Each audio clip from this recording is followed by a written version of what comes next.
I'm going to just briefly share with you the journey that my family and I have been on the past 25 plus years. Could I ask, is there a way to dim the lights up front so these slides can show up a little better? Thank you.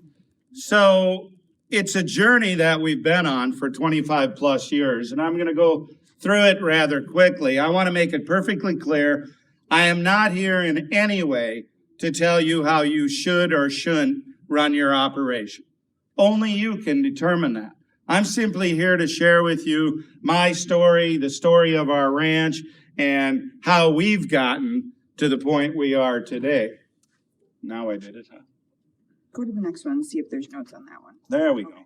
That's perfect. So it's really a journey about soil health. And I tell people, when my wife and I purchased the ranch from her parents in 1991, we didn't know where this journey we would take us. We didn't have a plan. It's been a learning process all the way. And to me, that's one of the exciting things about agriculture is that you can always learn and you can always change. And I have the good fortune now, I'm literally on hundreds of farms and ranches all over the world every year. And no two are alike. Everyone's different. And that's the beauty of it. But we have the ability to learn from that. You know, it's really my good fortune that I get on so many places because I'm able to learn from each and every one of them. And I'll certainly learn things today listening to the other speakers. So a little bit about the history of our ranch. Our ranch is located actually in the jurisdiction of the city of Bismarck, North Dakota, which is about 125,000 people in that area. My in-laws bought that farm in 1956. It consists of about 5,000 acres. My father-in-law farmed what was considered very conventional, heavy tillage. He enjoyed tillage, and I'll talk about him. I always say that he practices recreational tillage. He would go out just for the sake of tilling because he enjoyed doing that. Half summer fallow, half crop, all small grains. He used fertilizers, pesticides, occasionally a fungicide use. Organic matter levels, when my wife and I bought the farm from them in 1991, on the cropland were 1.7 to 1.9%. Now that's significant because historically speaking, soil scientists tell us that cropland in central North Dakota should have been in the 7 to 8% range. So in other words, we had lost over 75% of the carbon in the soils due to management practices. Also in 1991, I had good fortune, Jay Fear, who many of you have probably seen YouTube videos of or heard present, came out and he did some baseline soils work. And he found that we could only infiltrate a 1/2 inch of rainfall per hour. So that's not very much. Now we only get about 16 inches of total precip. About 12 inches falls as rain, and then the rest is from the 70 plus inches of snow we tend to get. The grazing system, there was 3 pastures. They put cattle in season long, and then they were run on crop aftermath a little bit, and then fed for approximately 6 months out of the year. Calved in corrals, you know, that was just common, and the animals were confined. Well, I had the good fortune that I didn't grow up on a farm. My parents didn't farm. I grew up in town, so everything was new to me. And I'd read about no-till, and I had a good friend of mine who was a no-tiller. And he says, Gabe, you just got to do this. It makes sense. So in 1994, the spring of 94, I sold all of my tillage equipment, went 100% no-till. And we've been 100% zero-till ever since. That's the original drill that I bought.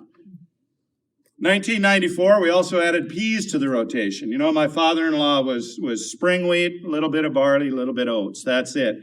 I added peas because I'd read enough to know you got to have legumes, fix some nitrogen.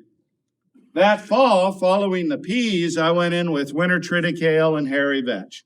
And this was a combination I just thought may work for my environment. I was trying to figure ways to diversify the crop rotation and take advantage of these synergies of nature. You know, why do we as farmers insist on purchasing our nitrogen when, you know, all you have to do is plant legumes or provide the home and habitat for the nitrogen-fixing bacteria in the soil. That's what we need to do, but we tend to not do that. Instead, we tend to purchase our inputs. Well, that was the reason I went with the hairy vetch. It's another legume in the system, another way to get nitrogen naturally rather than writing a check for it. So 1995 came along. I had over 1,000 acres of springweed in. The day before I was going to start harvesting that springweed, we lost 100% of our crop to hail.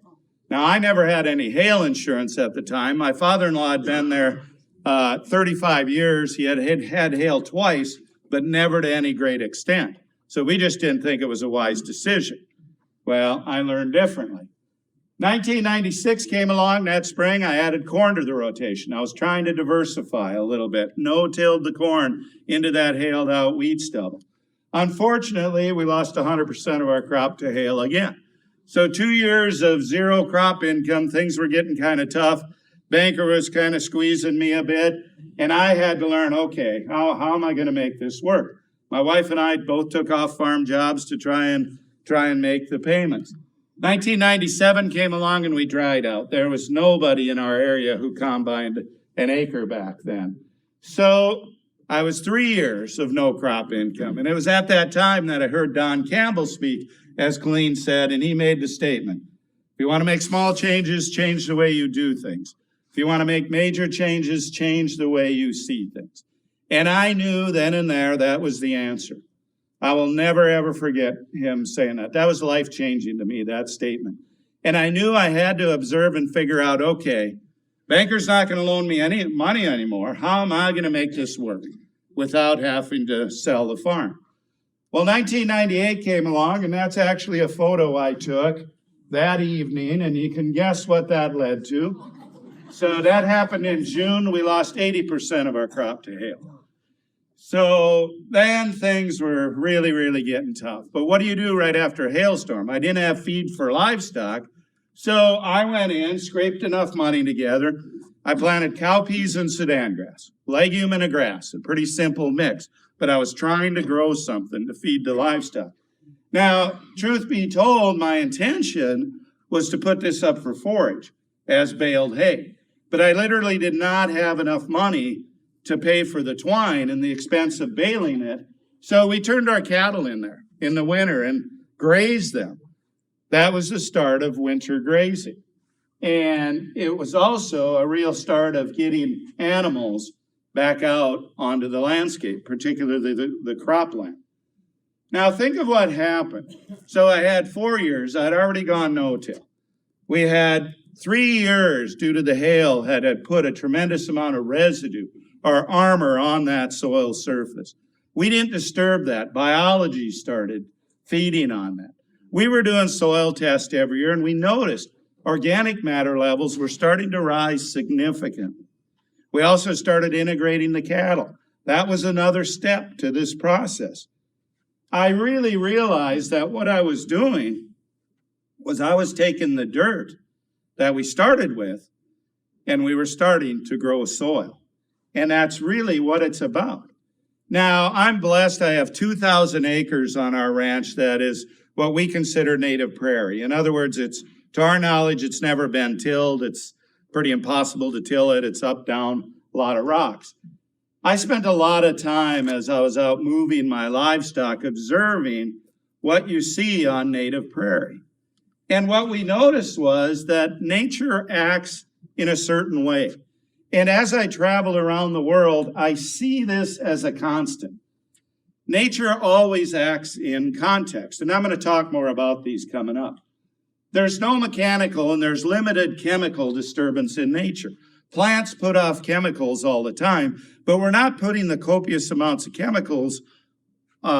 Nature isn't putting the copious amounts of chemicals on that as compared to what plants do. Nature always tries to armor the soil surface. You know, if you go out there and till a field, why do weeds appear and come? Nature is trying to armor the soil. She wants to protect the soil, protect it from wind erosion, water erosion, evaporation. Nature cycles water very, very efficiently.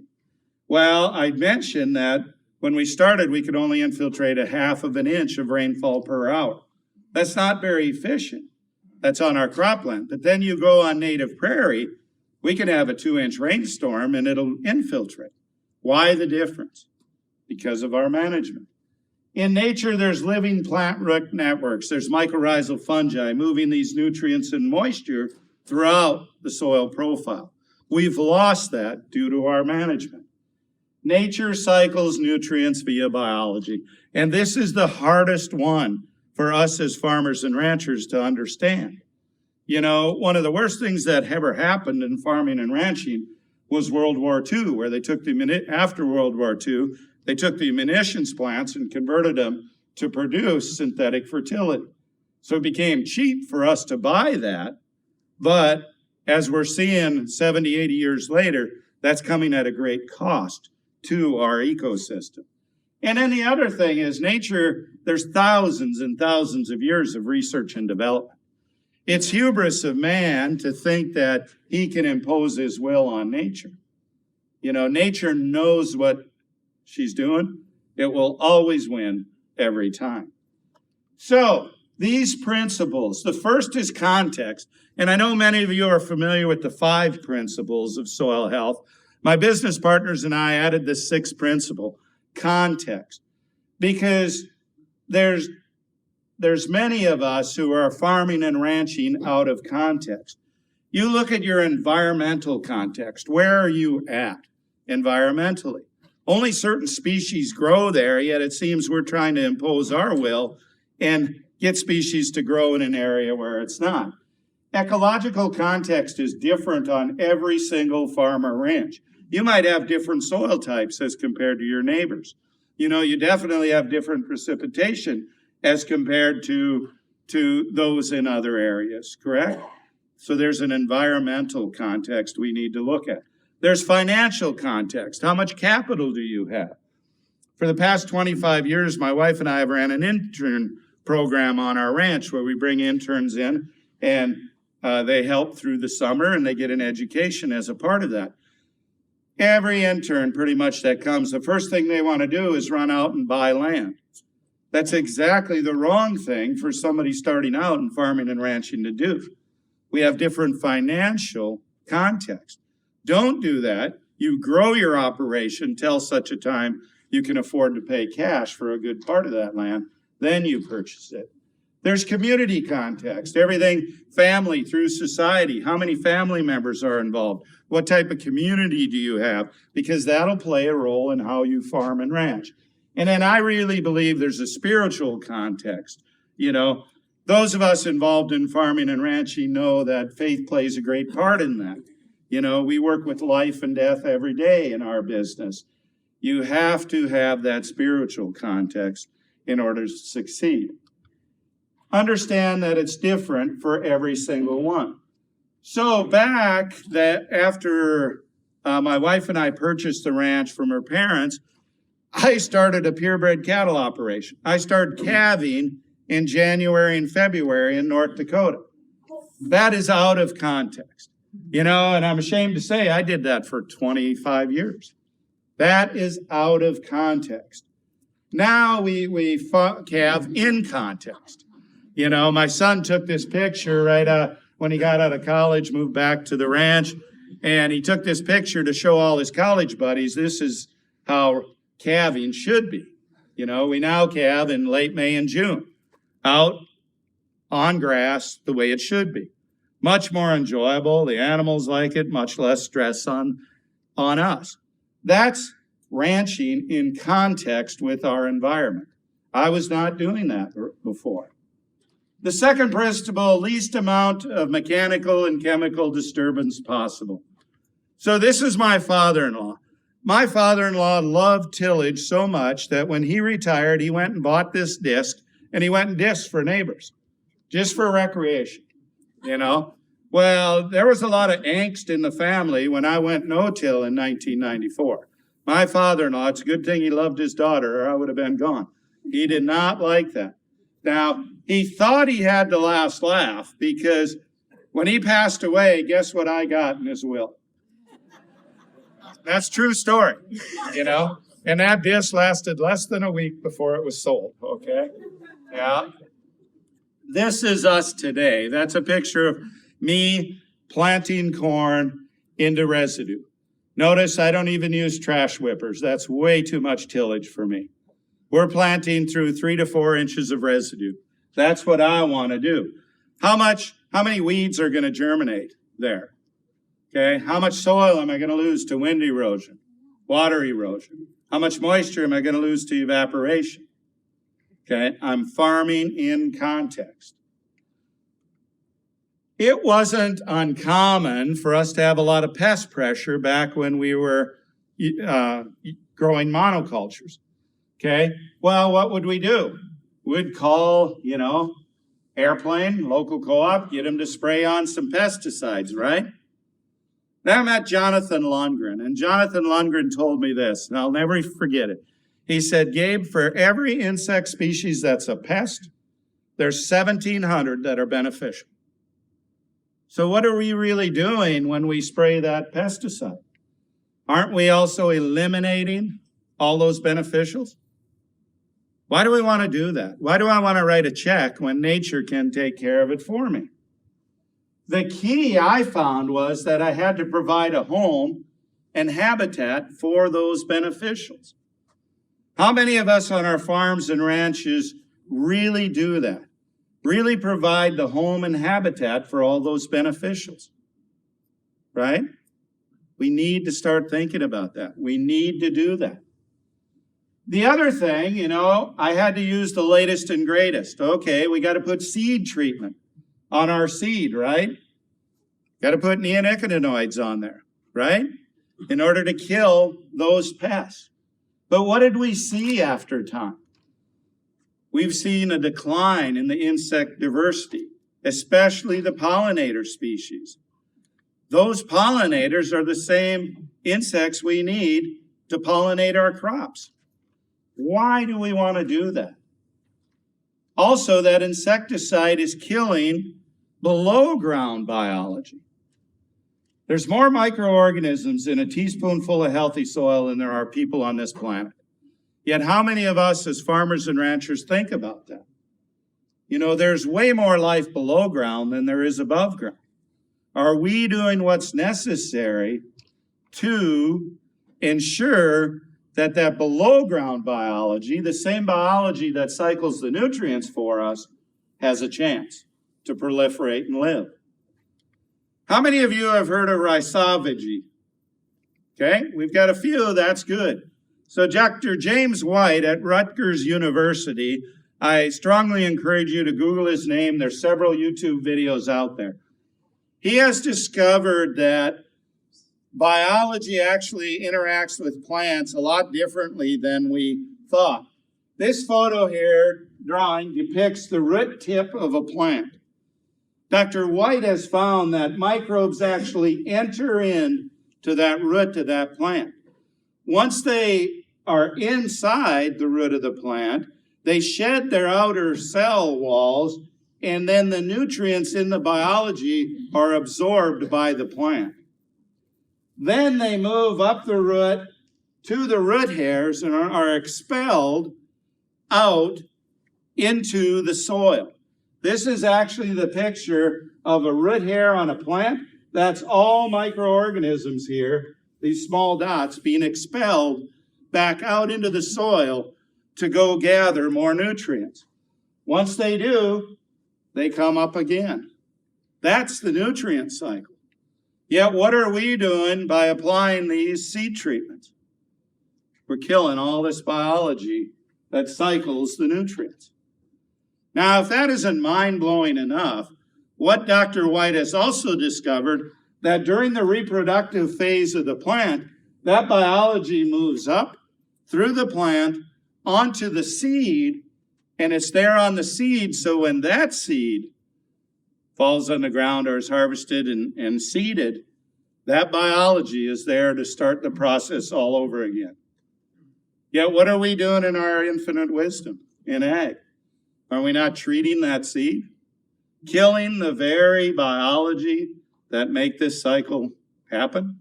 That put more dollars in our pocket? And then we in farming and ranching, what happens? We're stretched thinner and thinner with narrower and narrower margins, right? Why not work with nature instead of against her? Third principle, armor on the soil surface. One of the things that now is the most disheartening to me is as I travel around the world, I see a lot of areas that look like this. This is the Central Valley of California. Ray Archuleta and I were out there doing some workshops. That's where most of the produce that's grown in the United States, a lot of it is grown, is in that valley. Yet what do we see? Bare ground, bare ground, bare ground, between every crop, multiple tillage. What's feeding that soil life? What's taking all those nutrients out of the atmosphere and putting it into the soil? There's nothing there until that cash crop's growing, right? How much of that is prone to wind erosion, water erosion? Where do the nutrients end up? In the watershed, right?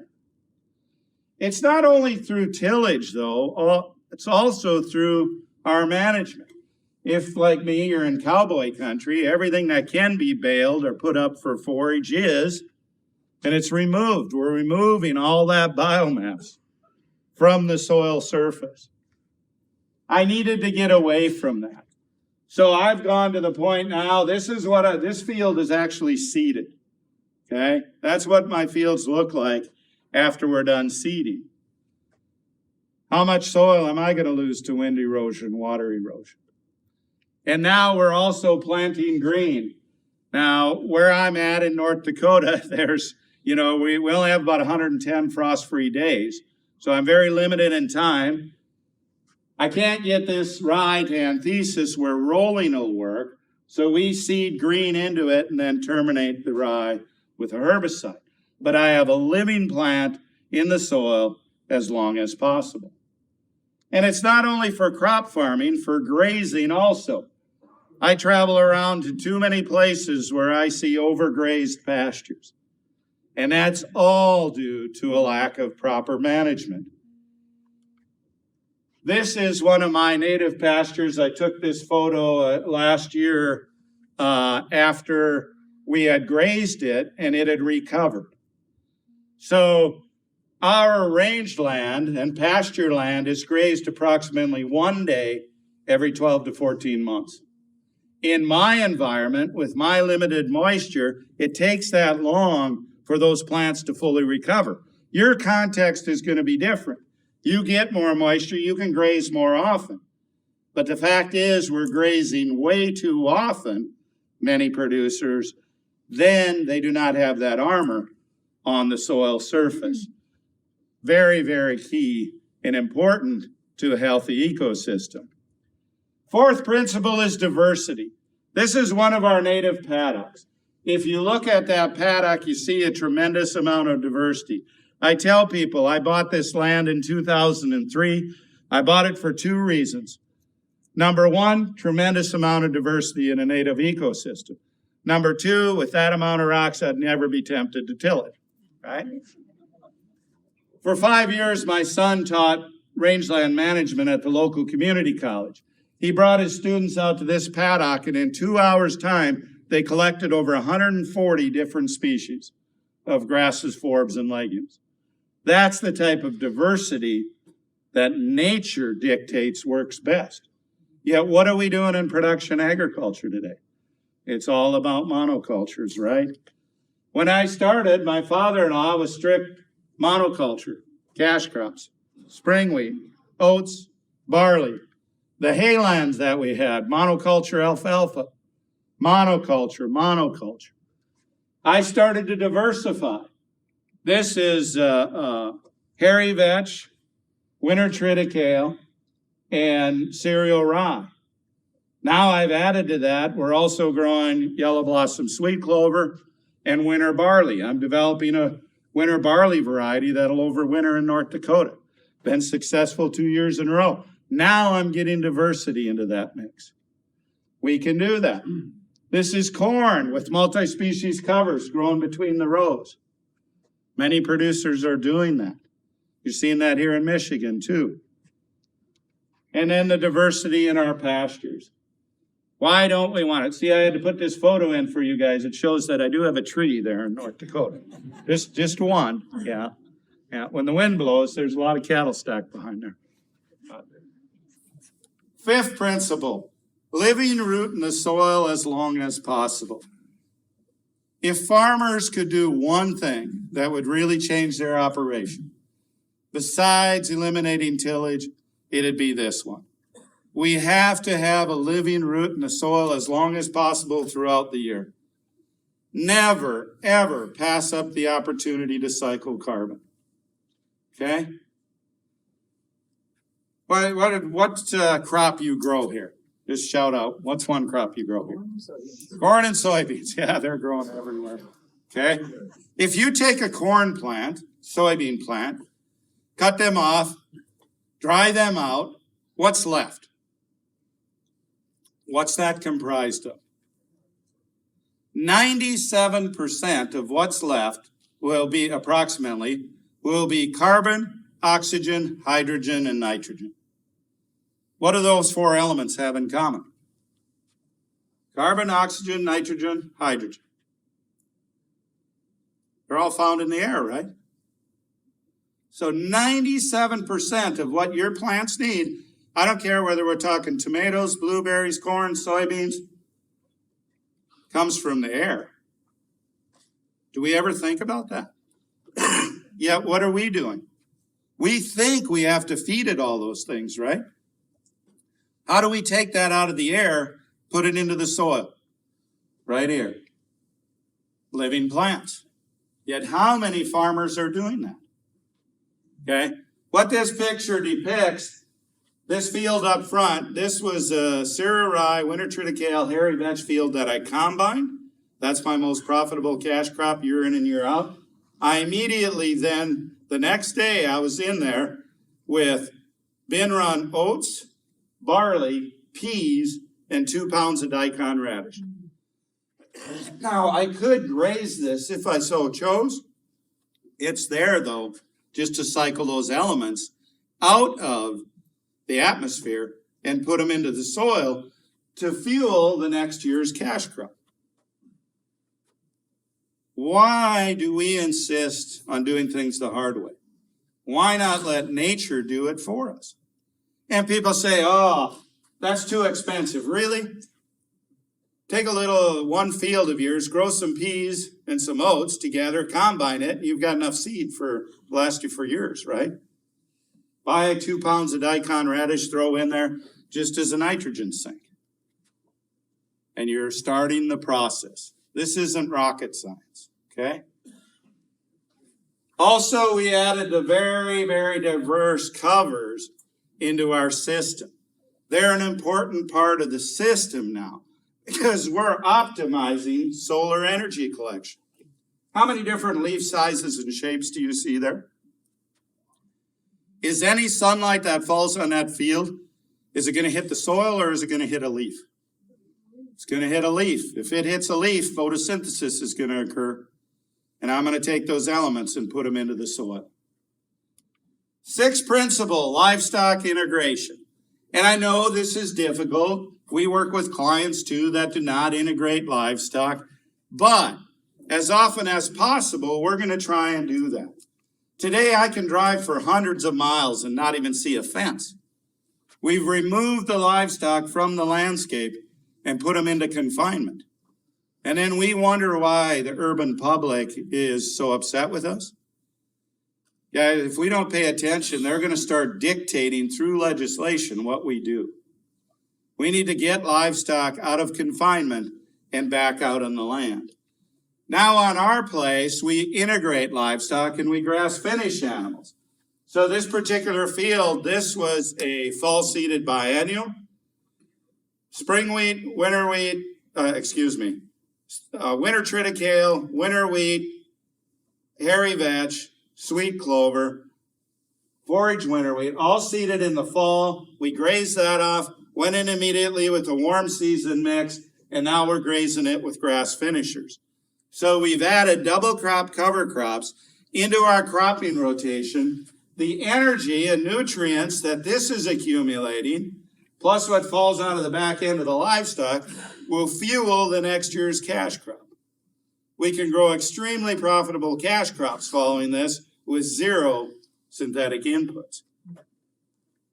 We can also use those covers, if we don't graze them during the growing season, to graze livestock on during the winter. We've integrated pasture pork. We've finished hogs now out on pasture. We've got 1,400 land hands out on pasture. We've got a flock of sheep. We've diversified, integrated as much livestock as possible. The result of that, after 20 years, we've taken soil like this and grown. We've taken dirt like this and grown soil like this. That's the difference. Take a look at these three soil beds here. Okay, one of these beds was from a farmer who practiced very little diversity. He primarily only grew 2 different cash crops, no cover crops, tillage. Another one of the beds was from a farmer who very diverse crop rotation, 10 different cash crops, cover crops between each, but he used tillage. The third bed was taken from the edge of a field. No management, driven over by equipment, occasionally grazed by some wildlife. Which bed is which? Yeah, the top bed obviously is the end of the field. The middle bed is from the farmer with the diverse rotation and tillage. This bottom bed is from the farmer with no diversity and tillage. Now you might say, yeah, Gabe, that makes sense, but would you believe these are all collected within 100 feet of each other and they're all the same soil type? Management makes the difference. We can take that soil and destroy it to that, but we can also regenerate our soils from this back to better than that. And that's what I was proving here. Can be done. And we can do this anywhere. You know, as I travel around, I hear over and over again, but Gabe, you don't understand.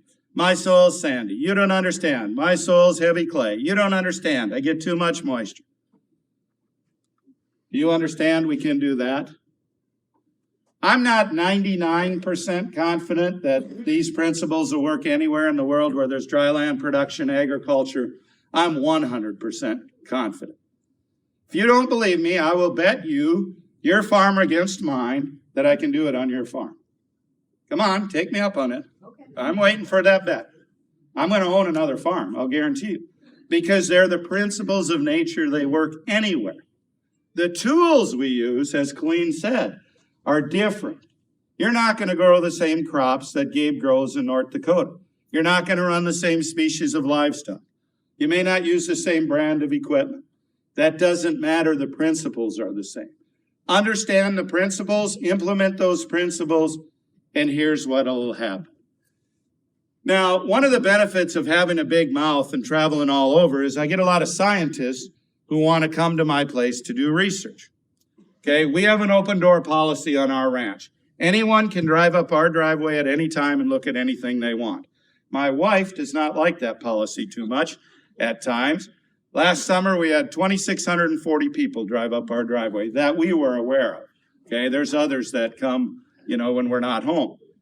But so be it. I want to be an open book and show people. I have nothing to hide. I would rather they come and see, and if we're home, we'll explain it to them, than somebody else dictate what's being done on our farm or ranch. So I get these scientists who want to come and do research. Now, I invite them, and usually they come and show up and they say, okay, Gabe, I need you to till here. You got to plant a monoculture here. And I said, no. If you're going to do research on my ranch, you're going to do it on my management scenario. I'm not going to go till one of my fields that's been no-till for 25 years just to appease you. Can't be done. Well, they get mad. They say there's too many variables to quantify, and they leave. But there's a growing number of researchers who are truly looking at ecology and the interaction of all these things. A few years ago, we had the good fortune, one of these scientists came with his research team, and they wanted to see the difference management made in soil function. So they looked at 4 producers, very close proximity, same soil types okay?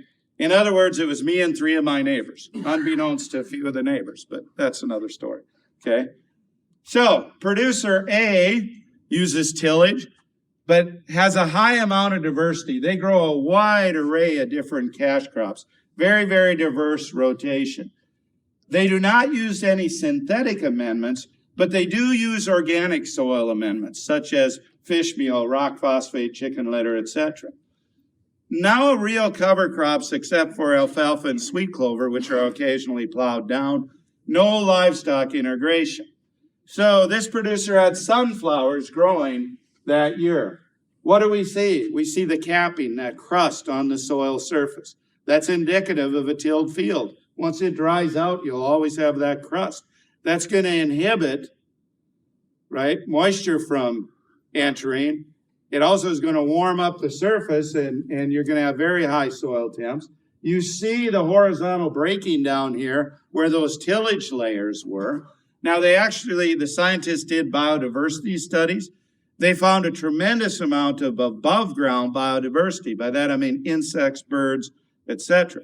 They did not find a large amount of below ground biodiversity, and that, of course, is due to the tillage. The next producer, 10 years, they had been in no-till, but low diversity. The 30 years prior to that, this producer only grew 2 crops, spring wheat and flax. It's the only 2 crops they grew. They have since added a little bit of soybeans to the rotation, but that's his rotation. Use of anhydrous ammonia. No phosphate had been applied in the past 30 plus years to this farm. They do use insecticides and fungicides, no cover crops, no livestock integration. Now, the year the researchers were there, they had planted this particular field to spring wheat. May 22nd on that year, we had 3.5 inches of rain in 45 minutes, washed his entire spring wheat crop away, and he had to plant sunflowers. Okay, this is 10 years no-till. Look at this photo here. Now go back. This is the tilled operation. You'd swear that was the same field, right? You see that capping on the soil surface? You still see horizontal breaking. Even though they're no-tillers, they're using points to inject the anhydrous. That's why you get this horizontal breaking. Very little above ground biodiversity as far as insects and birds.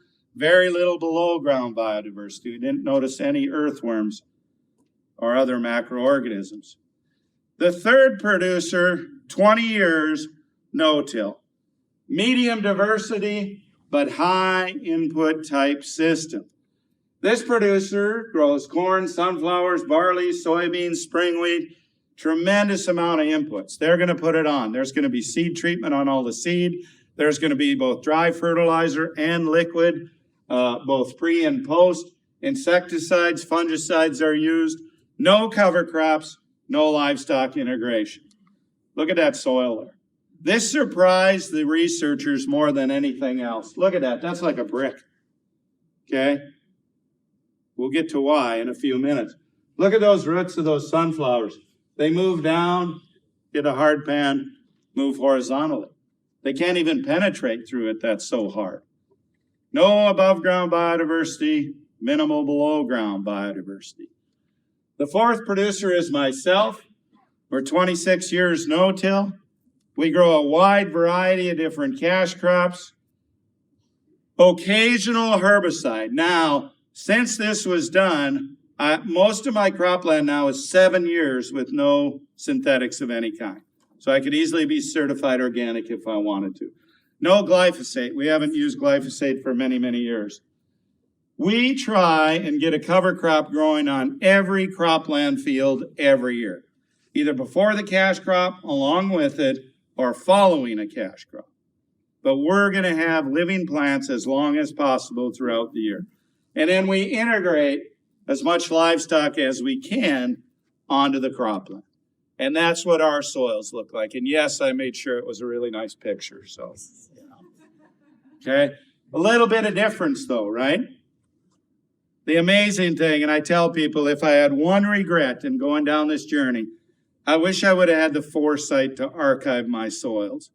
But I had no idea the path God was going to take me on back when he sent me those that hail and drought. So I hadn't done that. So the best I can do is go to my neighbors and use that as a template.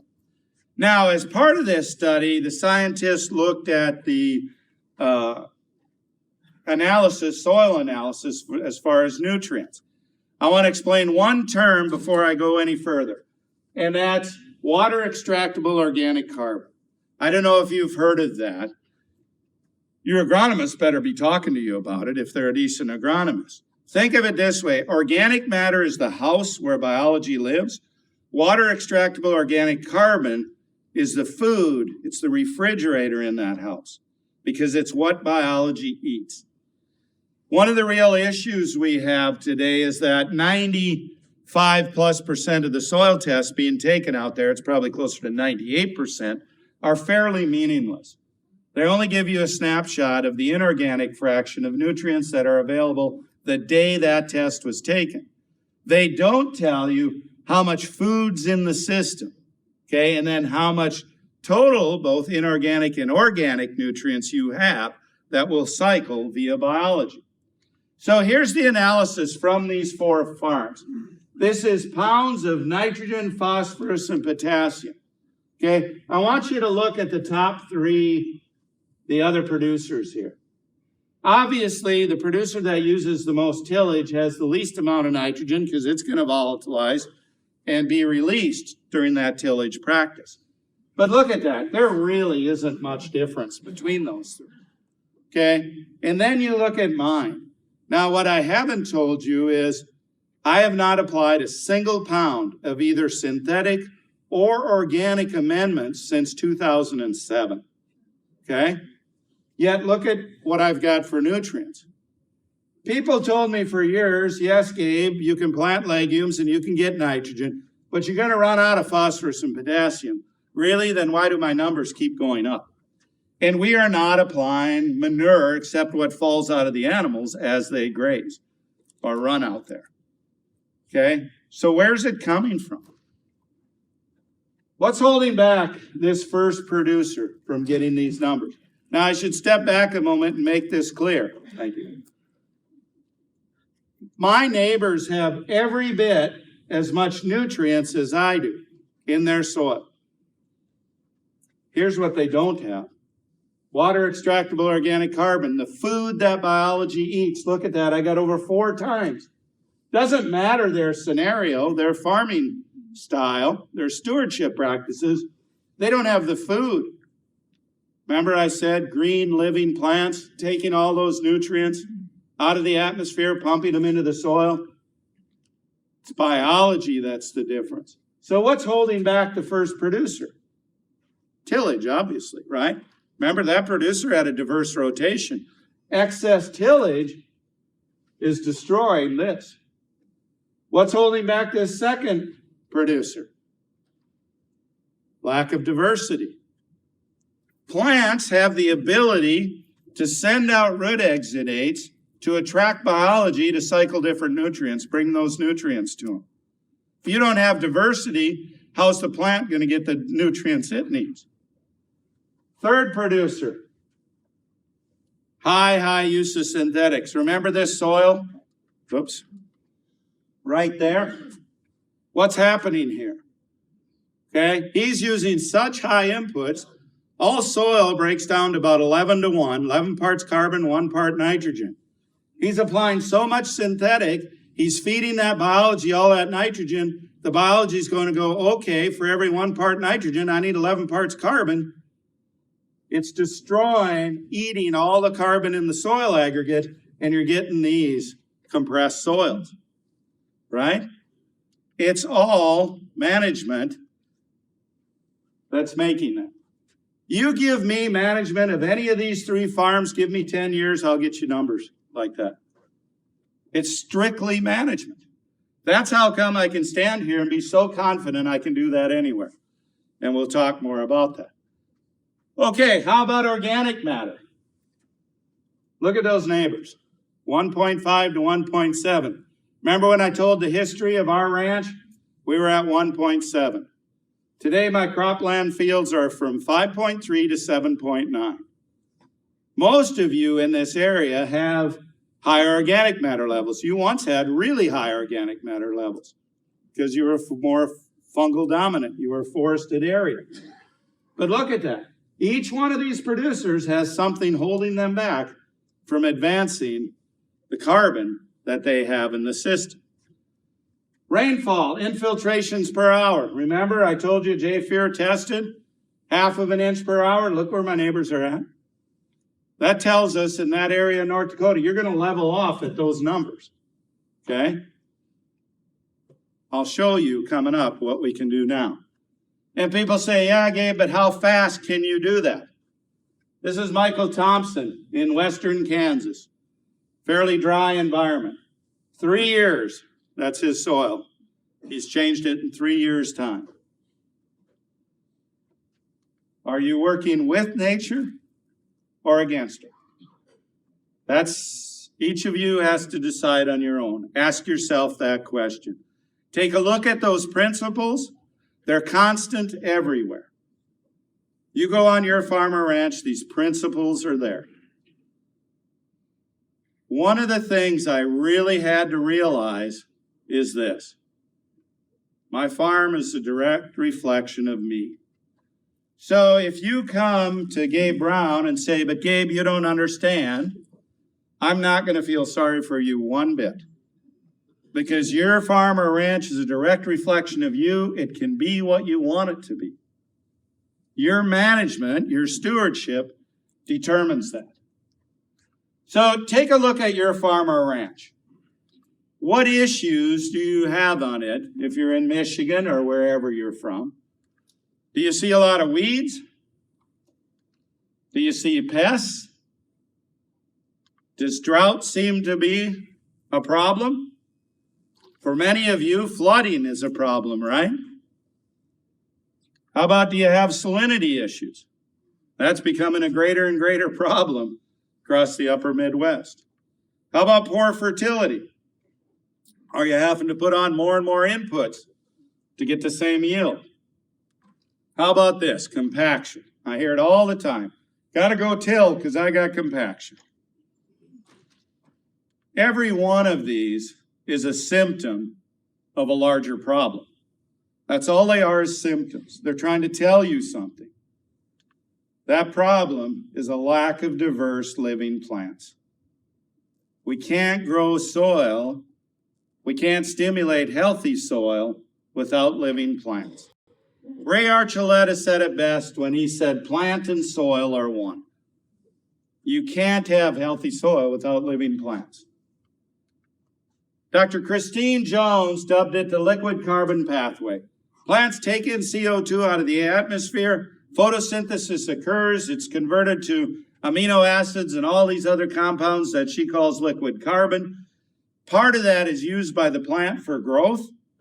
Part of that is translocated to the roots where it's exuded into the soil. That's the root tip of a plant exuding out those carbon compounds out into the soil. And why does it do that? To feed biology. It's attracting soil biology. Take a look at that critter. Look at the happy lines on that thing. That's a healthy, that's a water bear. Yeah, that's called a water bear. Yep. Soil is a subaquatic ecosystem. Biology lives in and on thin films of water in that pore space between soil aggregates. If you don't have soil aggregates, you're not going to have the biology. Then this critter is going to start the rhizophagy cycle, moving that biology into the soil and into the plant. So what happens? Bacteria eat those carbon compounds. Then these are protozoa. They're trapping bacteria around this air bubble, consuming the bacteria.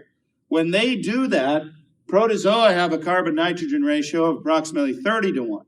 Bacteria is 5 to 1. So they got to eat 5 bacteria to get the nitrogen it needs, get the carbon it needs, and then what happens? They excrete all the excess nitrogen. That starts the nitrogen cycle.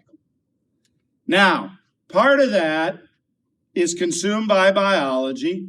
Part of those root exudates, those carbon compounds, combine with water to form a mild form of carbonic acid.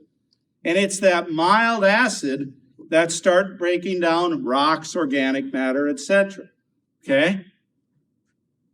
This makes nutrients available.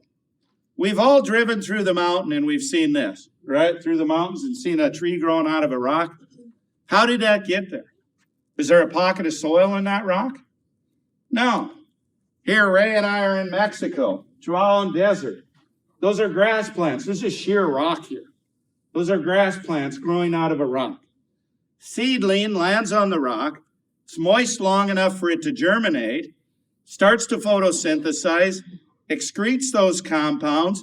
Those compounds combine with water and start breaking down that parent material. So now go back to what I just talked about before, how I have increased the level of nutrients. I shouldn't say I've increased the level of nutrients. The level of nutrients is going to be static. I've increased the availability of those nutrients. People say, oh, Gabe, you're going to run out of it. Really? I'm going to farm it all the way to China. How many billions of years is that going to take? Right? I'll never run out of nutrients. Millions of years, we're not going to run out. This is the reason why. That's the reason I can have those nutrients cycling and have profitable crop production, is because of this. We must have living plants to grow healthy soil. You have to have that. So, could the symptoms that we see on our own farm and ranch be a result of our management? Let's take a look. If you have a lot of weeds, what is that telling you? Weeds are an early succession plant. They grow because of our management or lack thereof. Weeds like a bacterial dominant system. How many of you have done PLFA tests on your soils? You need to fire your agronomist and get them to do it. PLFA stands for phospholipid fatty acid. All living organisms have phospholipid fatty acid. You take a test of your soil, it can determine how much bacteria do you have, how much fungi do you have, how many nematodes, and the vast majority of nematodes are good, by the way. Okay, how many protozoa? What's the bacterial to fungal component ratio of the soil? We want it to be pretty close to 1-to-1. Okay, this is typical of what we see tested. 2,243 bacteria, 205 fungal. 10-to-1 the other way. And people wonder why they have weeds. That's the reason. Okay, we need to get this number much, much higher. That number can stay where it's at, but we need to get this much, much higher. So how do we do that? I was really blessed on my journey that I met a lot of the right people at the right time. In 2003, Dr. Chris Nichols came to my ranch. She's one of the world's foremost authorities on mycorrhizal fungi. She told me, Gabe, your soils will never become sustainable as long as high rates of synthetics are used. So I said, really? She said, you need to back off, because as long as you're feeding that, the biology is just going to consume the synthetics, and it's never going to get in the proper balance. And it's never going to start cycling the nutrients it needs on its own. So from 2004 through 2007, I did split trials. Would fertilize a field at various rates, then would have a zero check strip. All 4 years, the most profitable. Notice I did not say the highest yielding. I get sick of these people talking about yield.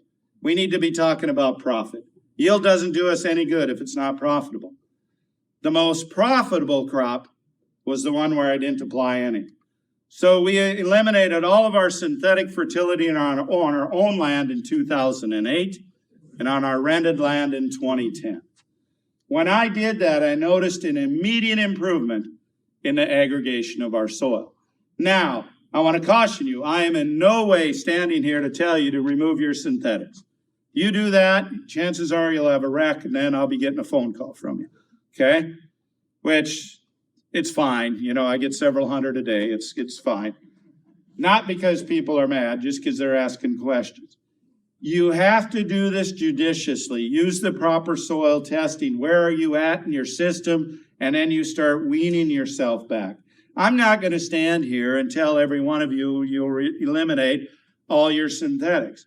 That may or may not fit your context. All I'm concerned about is, can we do it in a way that's good for the environment while adding more profit to your bottom line? So what happened when I removed the synthetics? Remember, I showed you that neighbor's soil and I talked about his high use of synthetics, that the biology then was eating the carbon in the soil. We noticed more aggregation. This is a photo of a millet root. This is the formation of new soil aggregates. A soil aggregate will only last approximately 4 weeks, and then it's going to be broken down. You got to form new ones. If you don't have the biology, the mycorrhizal fungi secreting glomalin, you're not going to start putting these sand, silt, and clay particles together and forming new soil aggregates. You don't form new soil aggregates, you got no nutrient cycling, right? Then the whole thing just crashes. You can't infiltrate water, your soils become like a brick, and then you're saying, oh, I have to go till. Tillage isn't the answer, this is the answer. You do this, and you can end up with soil like that. So how are you going to increase mycorrhizal fungi?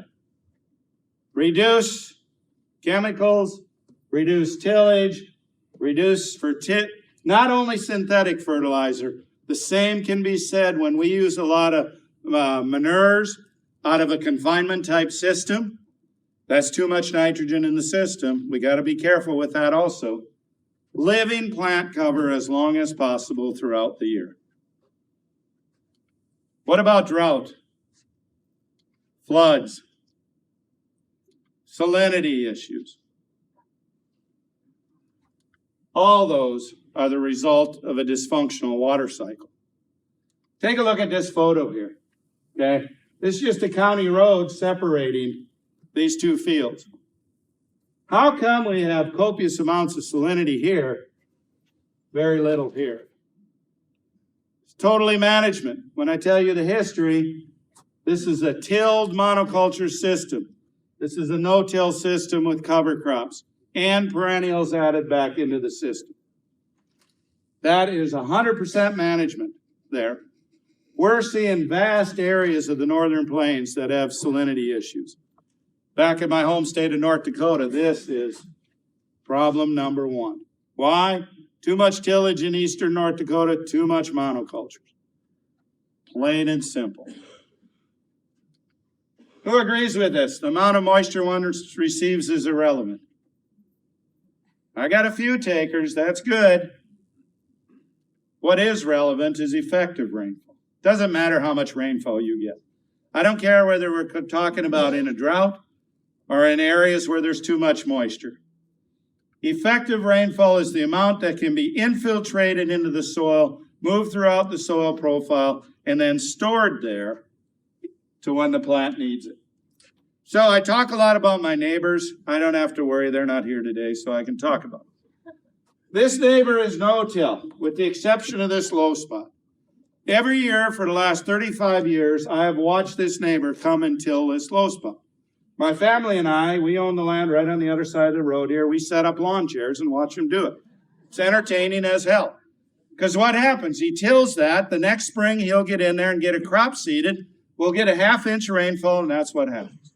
He's combined 2 crops in 35 years off that low spot. In my mind, that's the definition of stupidity. Doing the same thing over and over and expecting a different result. You know, that's just ridiculous. I was going to nominate him for a Ducks Unlimited award for wildlife habitat, you know?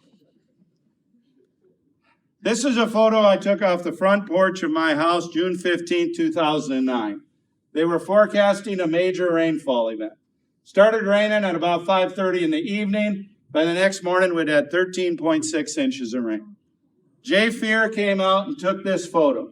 I'm a little embarrassed. Colleen, you can see I got a little bare soil here, but it doesn't look too bad for 13.6 inches. There is quite a bit of slope going out here. Jay dug down. He made this comment. He says, you could have drove any implement or vehicle that you wanted across that field, and not made a rut that morning after 13.6 inches of rain. This is the reason why. Look at that aggregation of that soil. Now, this is the same fields that Jay tested at a 1/2 inch per hour is all they could infiltrate. Here's what we can infiltrate now.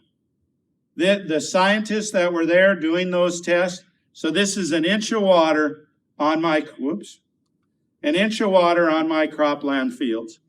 This is how long it takes to infiltrate.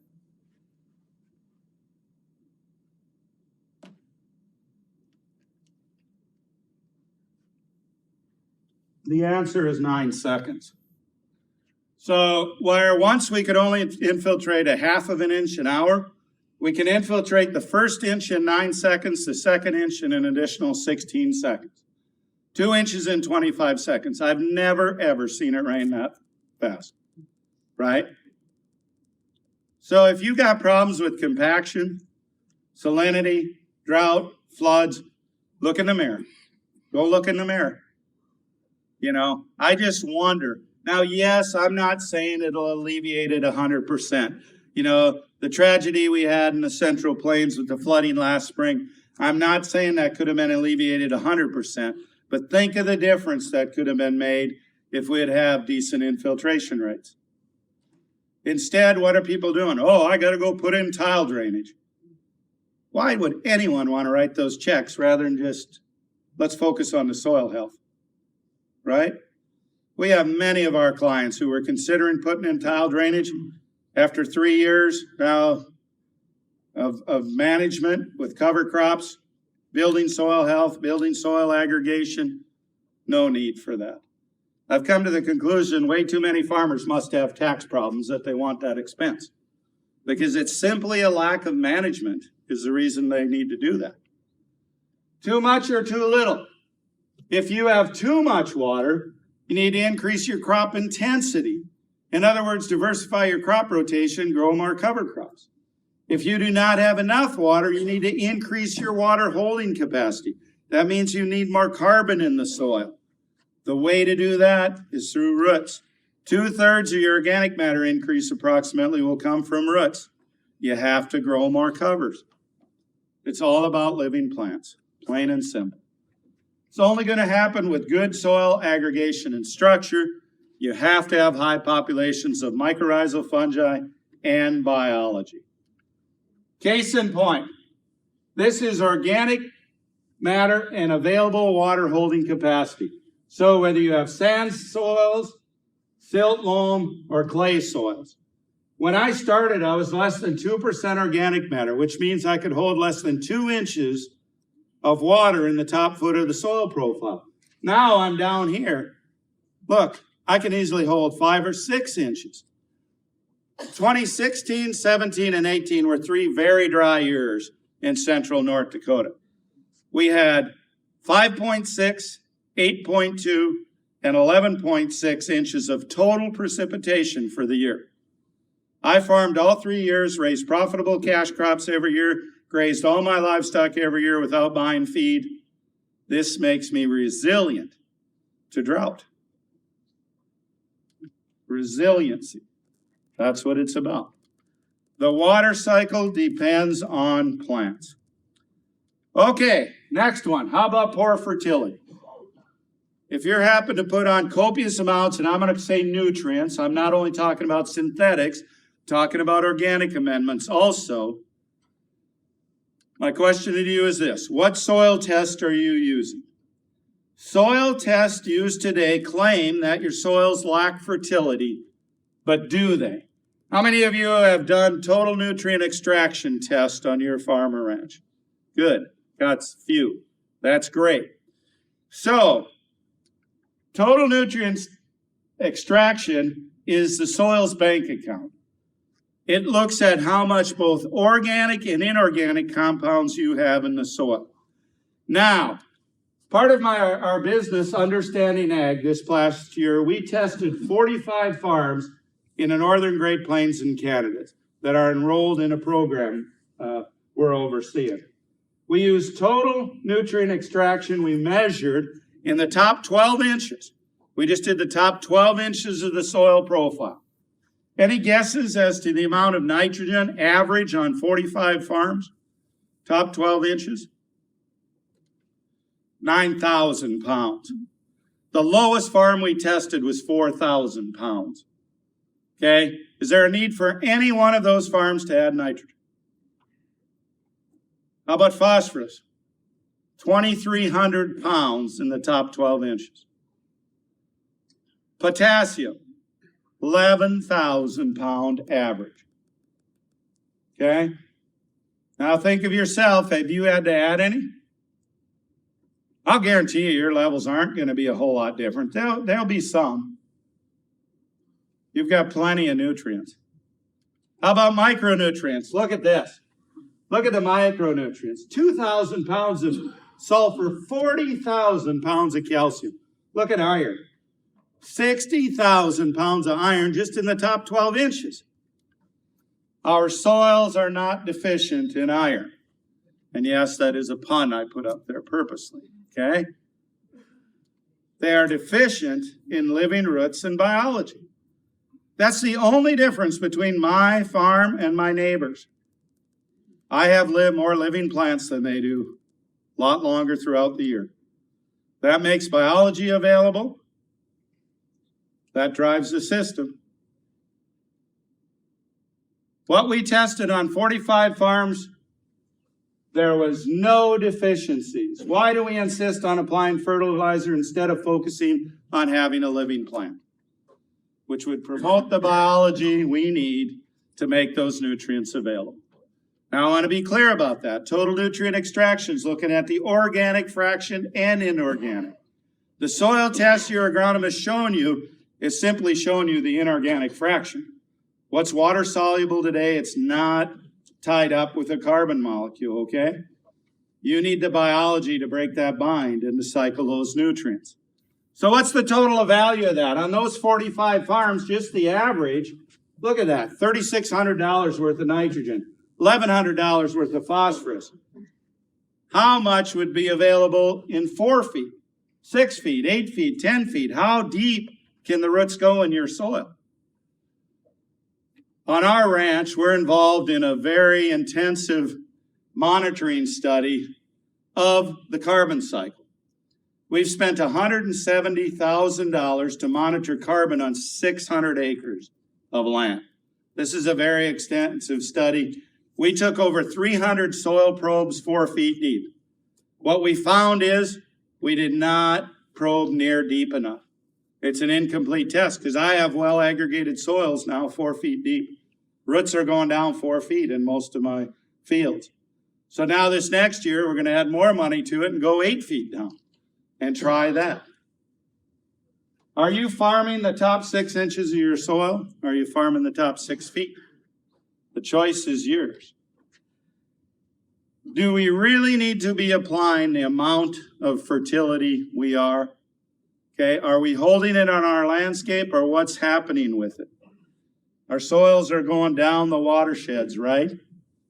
And when they do that, what goes with them? The nutrients, right?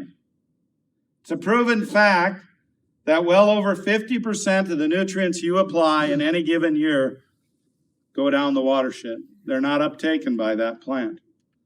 What's that doing for water quality? And then we wonder why our urban cousins want to legislate to force us to do different management practices? Isn't it in our best interest to change that now? Okay, what about herbicides? Okay, I'm not picking on any particular herbicide, but I'll just use this as an example because it's the most common one used. This is glyphosate. Glyphosate's patented as a biocide. It will kill biology, okay? It's also patented as a chelator, meaning it will tie up heavy metals. So it kills the very biology that makes our nutrients available. And it ties up the very nutrients that the plants need to ward off diseases, pests. Take a look, those of you who are a little gray or worse like me. Haven't we noticed the last 10, 20 years, the increase in the use of fungicides? When I first started farming, there was very little fungicide being used. Now today, it's used like water. They're putting it on every year, multiple passes. Why is that? Now think of what's happened. What does a plant need to ward off fungal diseases? Manganese, zinc, iron, copper, right? Most of the heavy metals. What are we using as herbicides? A lot of them are chelators, tying them up. Okay? Now we got to pay attention to this because there's companies out there, both General Mills and Kellogg's, have announced that they are no longer, or in the future, they are restricting and not buying any crops that have had those applied at certain times. And you can bet they're going to expand that. Are you going to be ready for that?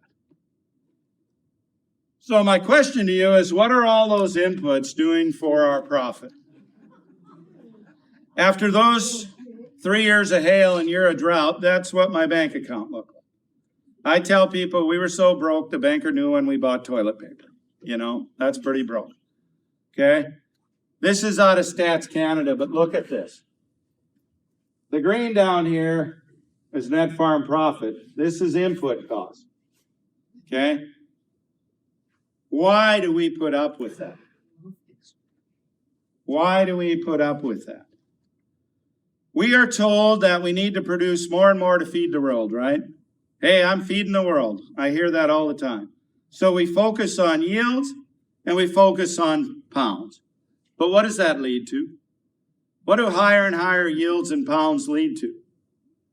Lower and lower prices, higher subsidies, right?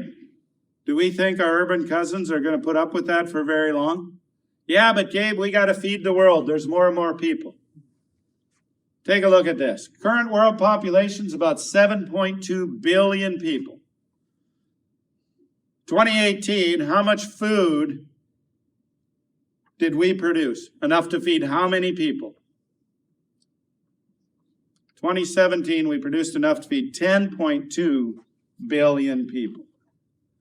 We are absolutely kidding ourselves if we think a growing population will cure low commodity prices.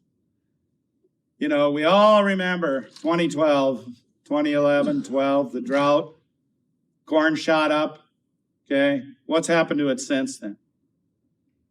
Just here a month ago, my business partners and I put on a workshop in Canada. I went back to 1970, 50 years prior. Corn and bean prices and wheat prices were higher 50 years ago than they are today. Yeah, boy, we got to produce more and more, right? What has all this production done for the quality of what we produce? Yes, we now produce plenty of food, but the nutrient density of that food has decreased anywhere from 15 to 65%. Average, 27 kinds of vegetables. Look at that percent decline in nutrient density. Here's meats. Look at that. Many people think, oh, I'm going to eat beef for the iron. Really? It's declined 54%.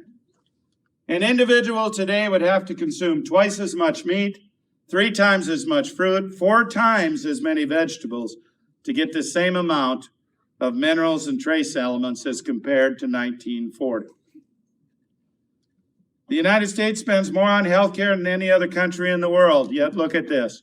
We now rank at the top or near the top in ADHD, ADD, cancers, Parkinson's, Alzheimer's, autoimmune diseases, osteoporosis, and the list goes on. Are farmers and ranchers to blame for all of that? No. Are we to blame for some of it? Absolutely. We cannot have ecological integrity without human integrity. We all need to look in the mirror and do our part. So let's look at the big picture.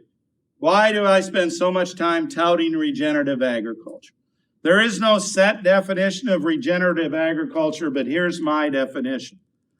It's a renewal of food and farming systems which aims to regenerate topsoil, increase biodiversity, improve the mineral, carbon, and water cycles while improving profitability throughout the supply chain. And it's that last one that farmers and ranchers really get pushed out on. We don't think about the profitability. We don't think about the mental health aspects of what we do. No other industry has the ability to bring people together like does regenerative agriculture. You know, one of the things I'm seeing, and Jamie and I talked about this on the drive down here, is we're seeing many facets of society being brought together by regenerative agriculture. Why? Because regenerative agriculture has the ability to clean air. We can take large amounts of CO2 out of the atmosphere. We can clean our water cycle. Look at what's happening. Just here last week, I was on a conference call with the Great Lakes Environmental Fund. They're wondering how they can get involved to move regenerative agriculture forward in these states surrounding the Great Lakes. That's a good thing. We can address climate issues. Now, I happen to believe the climate's changing all the time, but there's no doubt that we have more CO2 in the atmosphere now than we used to. Remember what I said about the carbon in my soils? It was down to 1.7 to 1.9%. 75% of it had been released into the atmosphere. How are we going to get that back into the soil? The answer is up to us. We need diverse cash crops, cover crops, minimal disturbance. Following those principles, we need to integrate livestock. Those are all key. And when we do that, look at the change that can be had. This is a friend of mine in Canada. He wanted to know, does it make a difference if I move my livestock more than once a day or just move them every other day? This is 1 year. Look at the difference in those soils. It's management, right? We can sequester more carbon due to our management. This is some work my business partner, Dr. Alan Williams, has done. This is carbon and CO2 equivalent from regenerative practices, rotational grazing, continuous grazing. Look at the difference in 5 years. That's huge. How can Gabe be so confident that these practices work? It's because I've lived them. I've seen it on my own farm. We've been able to regenerate soils, and we're doing this on farms all over the world. And when we do this and focus on our ecosystem, we can produce nutrient-dense food. And do not think for one moment that there's not a difference. We're part of a project with Dr. Van Vliet at the Duke University Medical Center, where we're actually measuring the compounds in both meats, grains, produce, all of those things. What we're seeing, the initial studies, it's absolutely amazing. Absolutely amazing, the difference. For instance, we tested carrots, 2,000 times difference in some of the phytochemicals. 2,000 times. Not 2, not 200, 2,000 times. So where's this all leading to? This is a bionutrient meter. It is our goal that within 5 years, every iPhone will have the ability to scan products for nutrient density.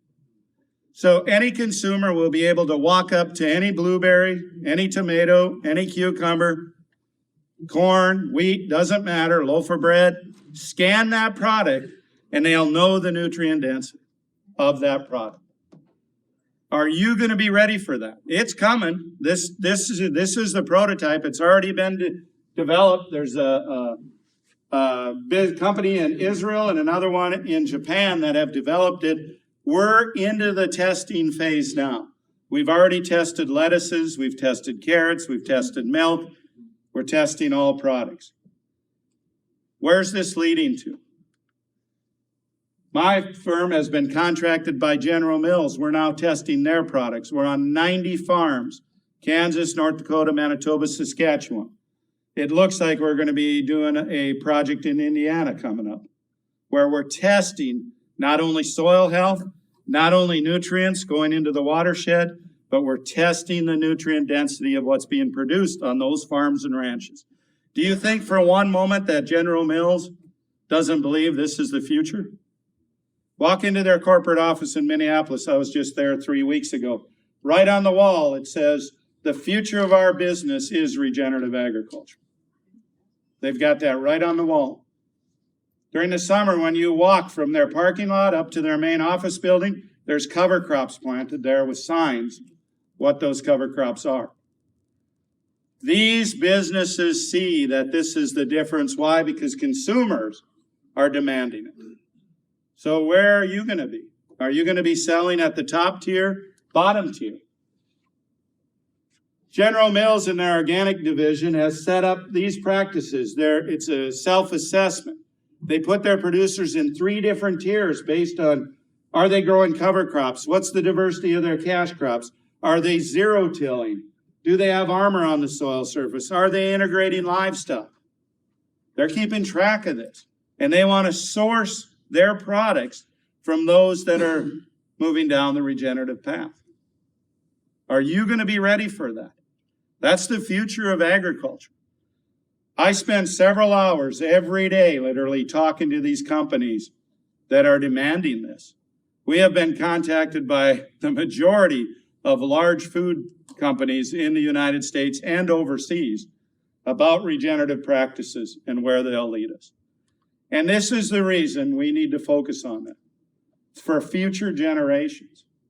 You know, my generation has unfortunately taken this soil ecosystem in the wrong direction. It's up to us to regenerate it, move it back.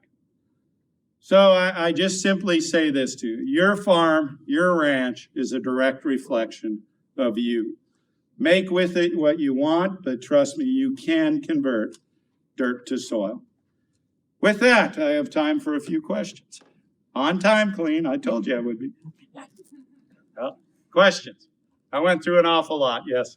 So that corn that you had seeded with a cover crop in it, how do you get corn established without killing the cover crop, and then how you seed it? You seed it at the same time? Yep. So that picture was not from my particular, whoops. What, did I shut it off? Repeat the question. Oh, repeat the question, I'm sorry. So how do you establish corn into a living cover? There's several ways to do that. How I do it is we plant our corn, and then 3 days later, I seed the cover crop, okay? That's how I'm doing it, because I'm not using herbicides. If you're using a herbicide, it's pretty easy. You go in there and you plant, you no-till into a living cover, use a herbicide, like with winter triticale or cereal rye, hairy vetch. If you go in there into that living fall biennial, plant your corn, hit it with a light application, you're only going to make the hairy vetch sick. It won't terminate it. Then corn gets up established, and then the vetch comes back to life. In a no-till situation and organic, where you're not using herbicides, then it's plant your corn, wait 3 to 5 days, seed the cover crop. I only recommend you doing that, though, if you have good soil health, good bacterial fungal ratios, and biology. Otherwise, weeds are going to come and bite you. Yes, follow up. What are you putting ahead of that? What's the... Yeah, you saw that. What am I putting ahead of that? You saw the thick residue that I'm planting into? That was a warm season cover crop mix, grazed by livestock, terminated by winter. Every location has what I call its unfair advantages. Us in the northern plains here, our unfair advantages, we get winter. Winter will terminate those things. Plant species that winter will terminate. Question back there. All these seed companies and everybody tell you that having a cover crop growing prior to V5, V7, the corn crop is detrimental to yield. How are you having any issues with that or no? Yeah, having a cover crop growing prior to V5 through V7 is detrimental to yield. They are correct, okay? But realize by V4, V5, your maximum yield potential has been set. So the key is, though, I'm seeding that just slightly delayed from the corn. I give the corn, 5 days head start about the most. And so I'm not seeing that big yield drag. It's not like I'm planting into a cover crop that's already established. That's the difference. Plus, you got to remember, you're talking yield, I'm talking profit. That's two totally different things. Yes? All of your cover crops that you're planting in front of your corn, Does it winter kill? Yes. The cover crops in front of the corn, are they winter killed? Yes, now that I'm not using a herbicide. If you're using herbicides, then plant into a living cover and terminate them immediately after you plant. How long after I plant? Yeah, how long after? That all depends on context, how much moisture, what's the soil temp at, etc. You know, one of the issues we see with corn production, people have totally forgotten that corn's a warm season grass. For crying out loud, they're trying to plant it when it's snowing still. It's ridiculous. Wait till soil temps are 55 degrees. Yes, another question. I'm assuming your neighbors are watching what you're doing. And you have your comparative soils, Mm-hmm. and I'm assuming the crops are also similar or dissimilar that you can see a difference. Have they asked you for your advice? Yeah, have neighbors asked me for advice. Okay, the one neighbor I talk about right across the road, we get along fine, but he's been up my driveway once in 35 years. Okay, once. He got stuck and he had to walk up and ask me to come pull him out. He sees the busloads of people all the time. He just doesn't care. Now, the county I'm in, Burleigh County, North Dakota, to my knowledge, in 94, I was the first true 100% no-tiller in our county. Now our county is 75 to 80% no-till. That was adopted very readily, but they're not doing the livestock integration. Like most places, livestock have kind of left the environment there. So they're just doing monocultures. You got to realize people always ask, what's holding people back? Number one is fear of the unknown. Number two, in my belief, hands down, is the federal farm program. Revenue insurance is one of the most antagonistic things there is on the regenerative practice, because in regenerative agriculture, you have to have the power to observe and make decisions based on it. We've had a real battle over the last 5 years to get the RMA to adopt and allow cover crops to be seeded within so many days of planting a cash crop. And they're still not fully on board. So let's face it, 95+% of planting decisions are based off revenue insurance. Yet I didn't put it in this presentation today. Dr. John Lundgren did a study, and General Mills, this will be in what we're working on with the 90 farms, we're tracking profitability. Regenerative farms were 78% higher profitability. 78%. That's huge. The reason my neighbors don't see that is they don't look at my bank account. Plain and simple. You know? Yes. Do you have to have a cropping system to improve the soil? Can you do it when you're having permanent? Do you have to have a cropping system? Can you do it with perennials? You can do it much, much easier and faster with perennials and grazing animals. Perennials and grazing animals, it's all about timing. It's about stock density and recovery time. Mimic the bison and what they were doing. We can improve. I didn't put it in this presentation because I knew I wouldn't be talking to a large number of livestock producers. One of our consultants, Alejandro Carrillo, in the Chihuahuan Desert, 6 to 8 inches total annual rainfall.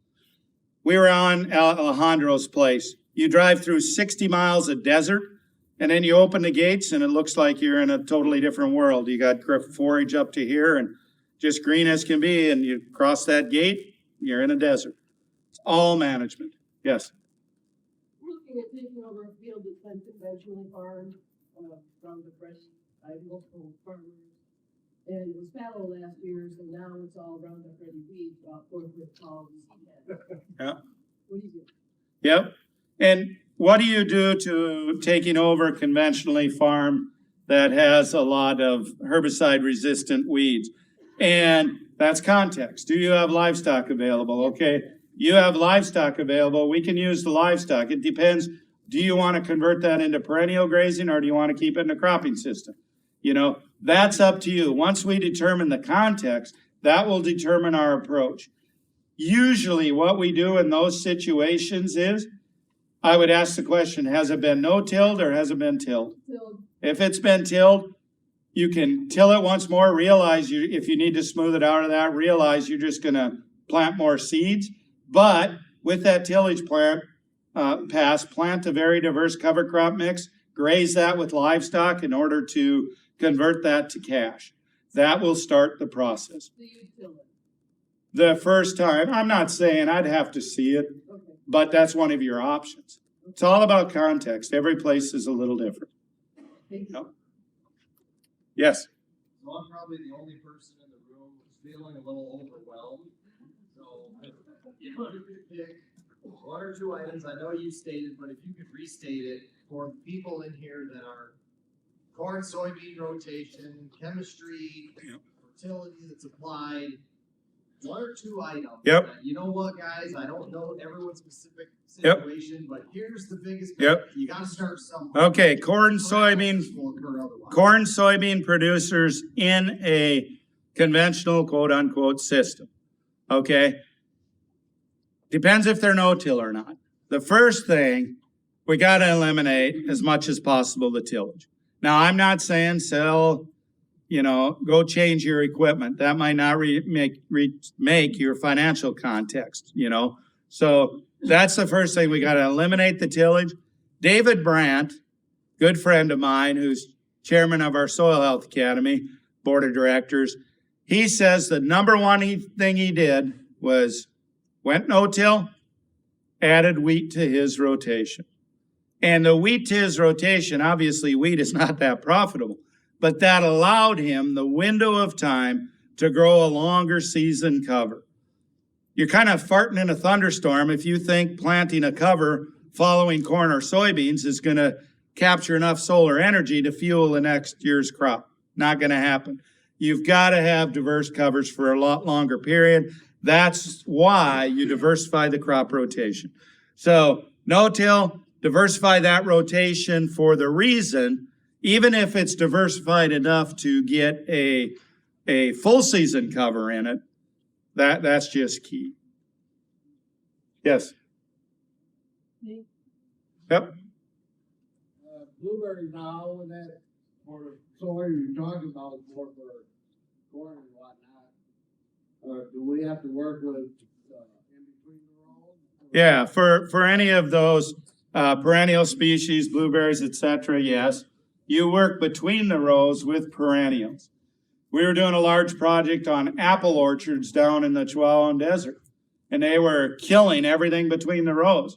We simply went in there, planted diverse covers. Now we have sheep grazing in there, increased their profitability because it decreased their input costs. They no longer have to spray for pests, and that plus it's improved their water infiltration. And down there, obviously, it's all irrigated, Would you suggest putting in like alfalfa?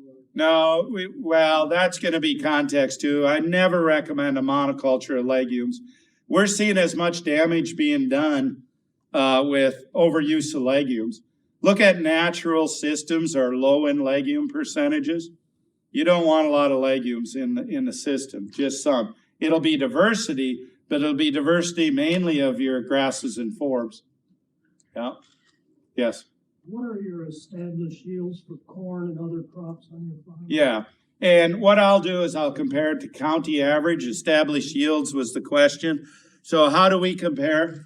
County average for corn in Burley County is 98 bushels an acre. My proven long-term yield is 127. Okay. County average for oats is 62. My proven long-term average is 112. Okay. And for wheat, county average is 40, mine's 62. So I'm significantly higher. Am I the highest? No. Am I the most profitable? Yeah, I'm willing to bet I'm close. Yeah. So that's what it's about. How often am I having to lime? Never. I've never limed. I'd never consider it. And with our clients, I'm not going to say we will never, but right now we're consulting on over 17 million acres across North America. We have yet to once recommend lime. Do the math. You're absolutely kidding yourself if you think applying a ton or two of lime is going to change things. I just showed you the amount of calcium that's available. That is in the total nutrient extraction. That there's absolutely very, very little reason to ever lime. We haven't ran into it yet on 17 million acres. So, yes. Yes, I like to say, first tell Mrs. Brown that this is my third time. Really? But I'd like to say to Are all you single? No. No, she's my friend. First, I'd like to say to all the growers and stuff here, heard him first maybe 5 or 6 years ago in Omaha, Nebraska. It was Greek too. Knew about our You came up and asked me a question. I remember that. Always. Then this spring I got to go to Brown's Ranch. It was awesome. But anyway, every time you learn something, and each time I'm going to follow him everywhere I can. But it's real, and dirt to soil, but read everything. I'm a blueberry farmer, and with anything you're trying to do, learn from the people who are doing it, but also read in your off seasons, read everything you can about it. I've started doing NRCS or whatever, but just read everything and keep up with how it's changing. And I know with smaller growers, you just have to take it and experience it, try a little bit at a time. I'm doing a little bit, and then I did cheat. I do have a vermiculture thing on my farm, but I'm just learning as I go, and I do believe that it's possible to change the way we farm. Thank you, and I didn't even pay her for that claim. Well, thank you. With that, my time is up. I'll be around all day, though, so feel free to come up and ask me questions.